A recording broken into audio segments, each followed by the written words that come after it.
అన్నమయ్య జిల్లా మొలకల చెరువు కల్తీ మద్యం ఫ్యాక్టరీ కేసులో ట్విస్ట్ చోటు చేసుకుంది. దానిమ్మ తోటలో భారీ లిక్కర్ డంప్ గుర్తించారు ఎక్సైజ్ అధికారులు. పెద్ద మొత్తంలో కల్తీ లిక్కర్ను స్వాధీనం చేసుకున్నారు. 2 రోజుల క్రితం మొలకల చెరువులో కల్తీ మద్యం ఫ్యాక్టరీ గుట్టురట్టు చేశారు. మద్యం ఫ్యాక్టరీని కట్టా సురేంద్ర నాయుడు నడుపుతున్నట్టు గుర్తించారు. తాజాగా దొరికిన డంప్ నుంచి 1.5 కోటి విలువైన కల్తీ మద్యాన్ని స్వాధీనం చేసుకున్నారు ఎక్సైజ్ అధికారులు. ఇక మరింత అప్డేట్స్ అందించేందుకు మా ప్రతినిధి మురళి సిద్ధంగా ఉన్నారు. మురళి, మొత్తం తంబలపల్లి నియోజకవర్గాన్ని ఈ కల్తీ మద్యం వ్యవహారం ఒక్కసారిగా కుదిపేస్తుందని చెప్పక తప్పదు. సరిగ్గా 2 రోజుల క్రితం నియోజకవర్గ పరిధిలోని మొలకల చెరువులో ఒక పాత డాబాలో ఒక డంపు అంటే కల్తీ మద్యం తయారు చేసే డంపును గుర్తించారు.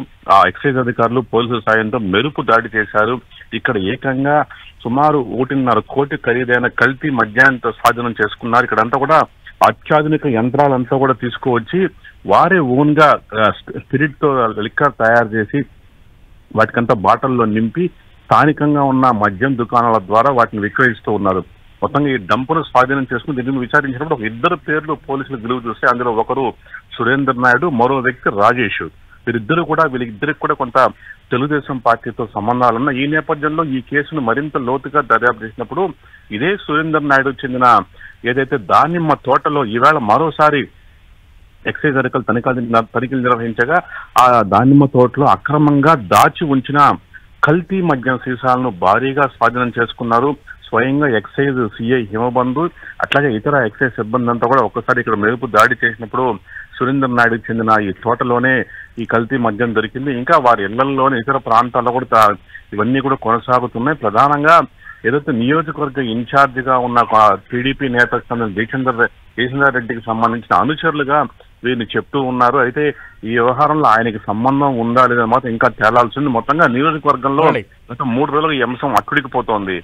అంటే ఎంత కాలంగా ఈ లిక్కర్ దందా కొనసాగుతూ ఉంది?